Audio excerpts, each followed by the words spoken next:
Hi bei Bau Boom Bang und zum Project Bang des Anreißers. Falsche Hand. Dem Anreißer.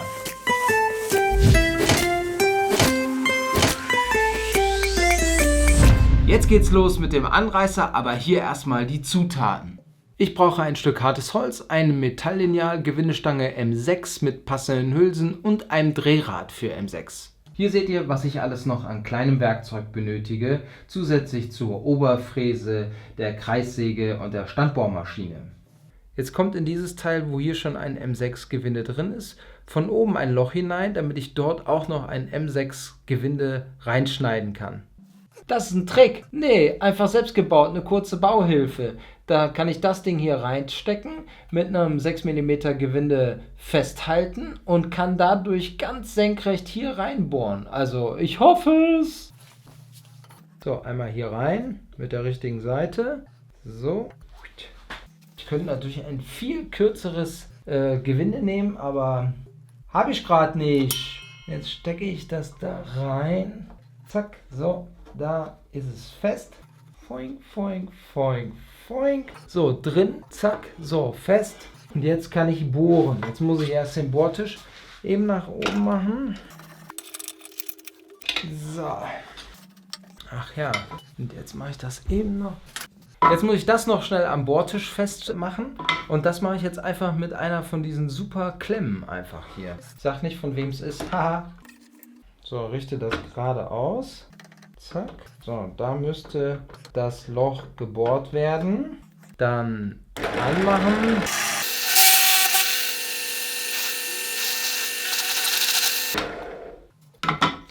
Super. Top Ergebnis, glaube ich. Ich zeige es mal näher. Warte, scharf stellen. Ich probiere es jetzt erstmal mit einem M4er Gewinde und check mal, ob das auch passt. Sieht aber super aus. Bin ich scharf? So. Tolles Hilfsmittel, oder? Kann man einfach mal eben schnell selber bauen.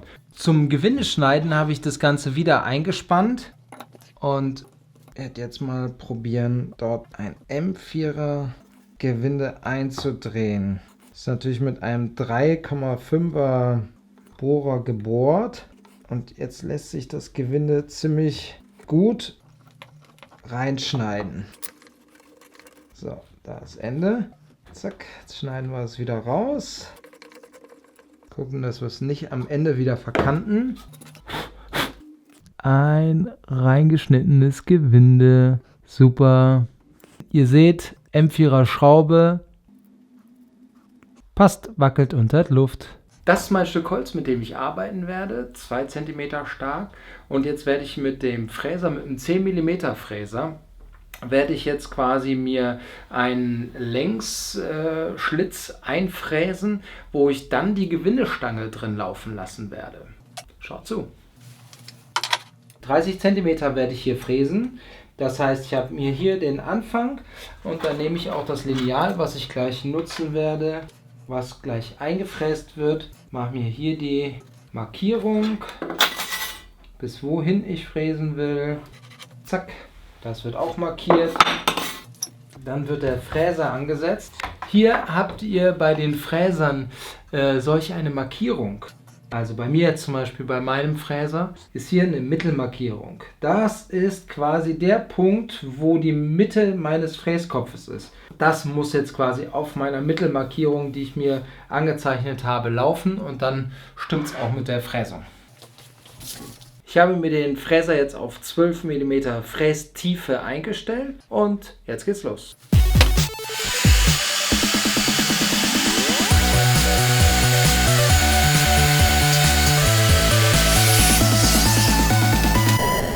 Ihr seht, es ist super eingefräst jetzt und ich hoffe, die Hülsen passen auch da rein.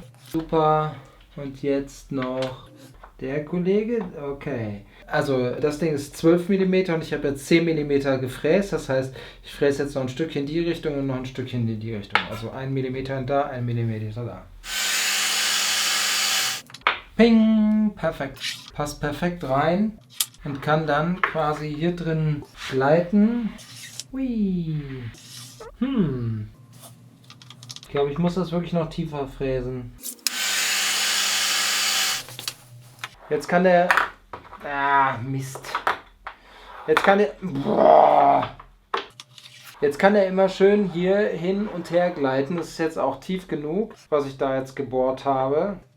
Ist sogar ein Ticken zu tief, aber es passt. Weil jetzt habe ich... Lasst mich nicht lügen. Ich habe jetzt 16 mm tief und damit sind nur noch 3 mm übrig. Nicht, dass es so knapp wird. Jetzt säge ich noch schnell die Leiste.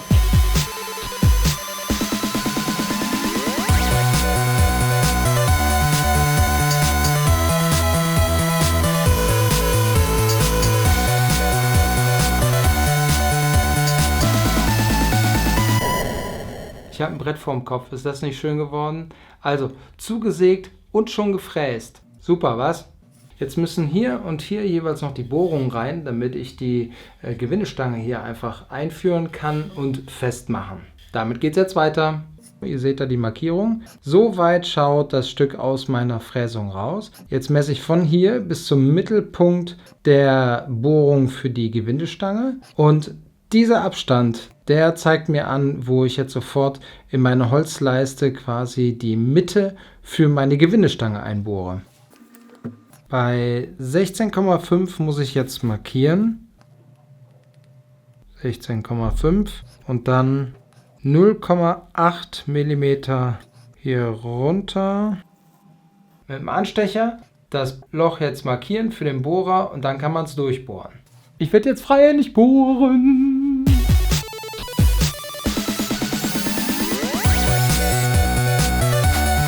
Sieht ganz gut aus.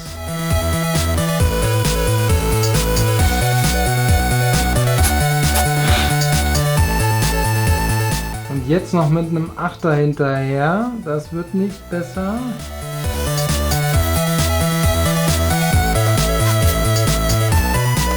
Da muss nämlich jetzt diese Einschlaghülse von innen durch. Das muss fast noch größer sein.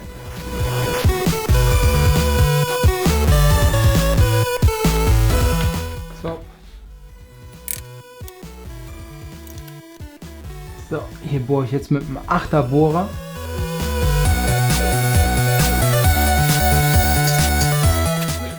Hinterher, weil dann passt es genauso, wie ich es brauche.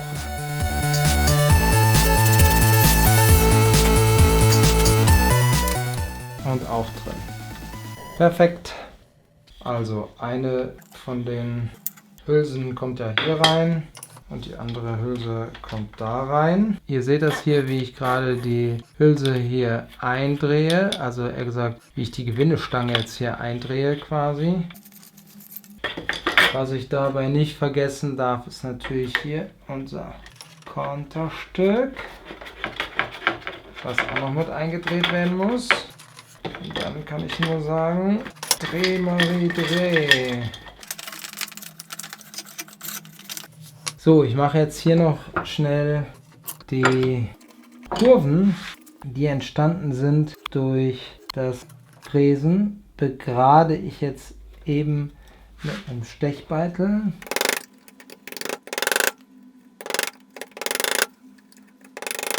Fertig ausgemeißelt und ausgesägt.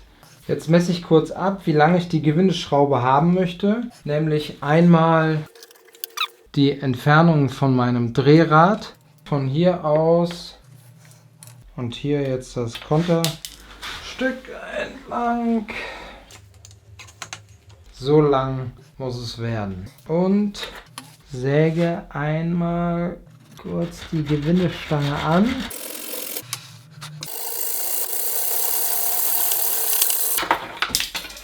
Boing. Ist natürlich total heiß noch. Weil ich so eine heiße Säge bin. Eine heiße Säge habe. So, die Gewindestange ist auch zugesägt. Lustigerweise genauso lang wie mein Messkolben. Jetzt werde ich alles einkleben mit der Schraubensicherung, mit der Hoffnung, dass nichts falsch eingeklebt wird. Vergesst das mit der Schraubensicherung, das ist total bescheuert. Also bei mir hat es nicht funktioniert. Vielleicht ist die Schraubensicherung einfach schon wie man so schön sagt. Also kaputt, gebang, funktioniert nicht mehr. Ich muss mir jetzt was anderes einfallen lassen. Aber wir sind ja bei Bau Boom Bang, deshalb wird das auch funktionieren.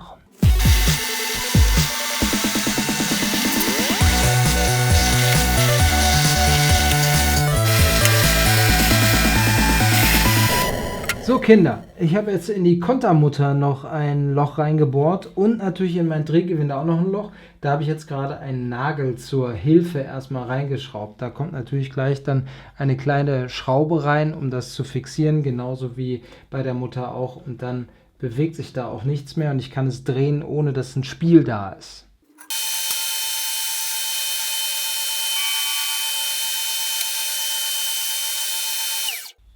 Top! Fertig gesägt. Jetzt eben wieder die Kanten brechen. Ihr kennt es, damit es erstens schöner aussieht, zweitens nicht ausbricht. Händisch, schön mit dem Schleifblock. Dann weiß man auch, was man gemacht hat. Zack. Kann man natürlich auch alles mit einer Fräse machen. Aber ist ja auch ein Handtool. Soll mir ja Spaß machen. Schön, nice, glatt, top. Super sieht das Ding aus. Das mache ich natürlich hiermit auch.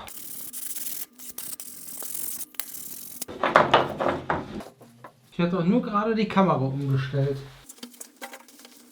Es hängt hier. Ich muss erst schnell Pipi machen gehen. So, da bin ich wieder. Jetzt kann ich wieder klar denken. Ich will mir jetzt hier ein rechteckiges Stück, so groß wie das Ding ist, hier rausnehmen. Bedeutet, das würde ich in der Mitte machen. Ich mache das mal ganz grob. Jetzt nehme ich mir einen Winkel und reiße es wirklich richtig an. So, jetzt habe ich es angezeichnet. Jetzt würde ich die Ecken bohren und dann quasi den Rest mit der Stichsäge aussägen. So, perfekt jetzt in den Ecken ausgebohrt und jetzt super, um mit der Stichsäge auszusägen. Ihr werdet es nicht glauben, aber ich werde es nicht mit der Stichsäge aussägen, weil das Werkstück ist doch einfach viel zu klein. Ich habe es ausprobiert, irgendwie einzuspannen, aber nee, das ist alles zu gefährlich. Deshalb bin ich froh, dass ich eins der tollsten und ältesten Geräte in meiner Werkstatt habe. Und ich glaube, es war mit eines meiner ersten Werkzeuge. Die Laubsäge! Ich bin Laubsägenwerkskönig. Besonders, wenn das Blatt falsch rum drin ist oder gar nicht. So, die Feinarbeit wird jetzt mit dem Stechbeitel rausgeholt.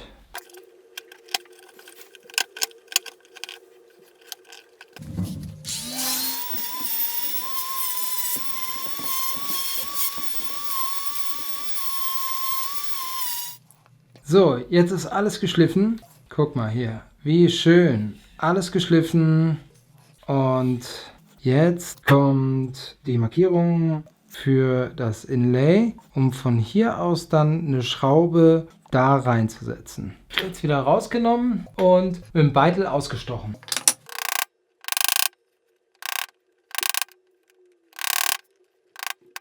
Jetzt bohre ich das senkrechte Loch für die Verbindung mit der Schraube mit meinem, Konterstück. Ich weiß nicht, wie das Ding heißt. Ist auch völlig egal. Das da.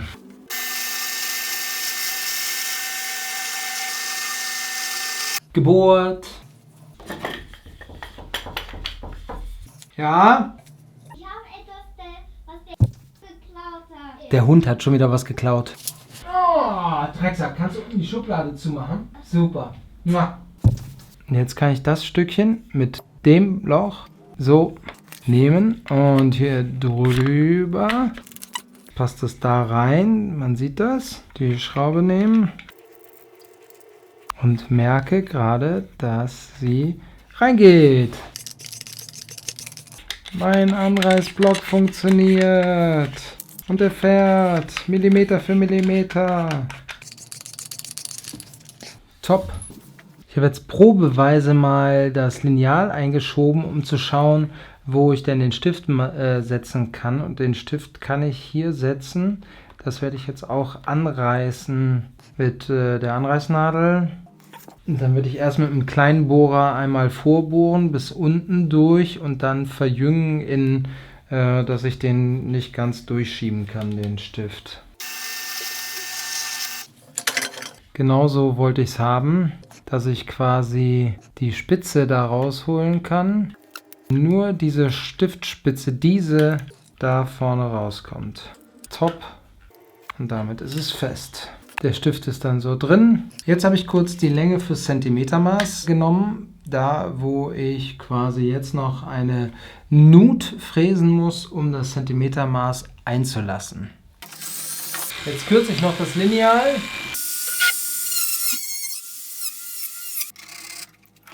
Gekürzt. Also wirklich wichtig ist, mal kurz einen Testfräser zu machen, weil das ist ja ein fast fertiges Werkstück und wenn ich mich jetzt verfräse, dann beiße ich mir in den Arsch.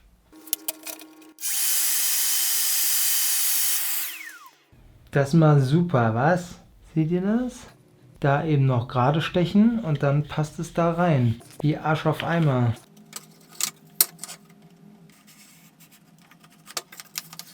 Und jetzt klebe ich mit einem Universalkleber das Lineal ein. Eingeklebt. Aufgefressen von ganz vielen Klemmen, muss das jetzt mal ganz kurz ein bisschen trocknen. Fertig ist mein verrückter Anreißer. Ja, ich nenne ihn verrückter Anreißer, weil beim Bauen meiner Idee ist mir selber irgendwie aufgefallen, ja, cool, aber echt kompliziert und auch ihn zu benutzen ist ein bisschen kompliziert, aber es macht total Spaß. Er sieht super aus. Wenn euch das auch gefallen hat, dann abonniert mich, lasst mir einen Daumen da und wir sehen uns bald bei Bau Boom Bang. Wenn ihr euch fragt, wann macht er das denn eigentlich alles? Na, morgens um 6 bei einem Käsebrot und einem Kaffee. Guten Morgen!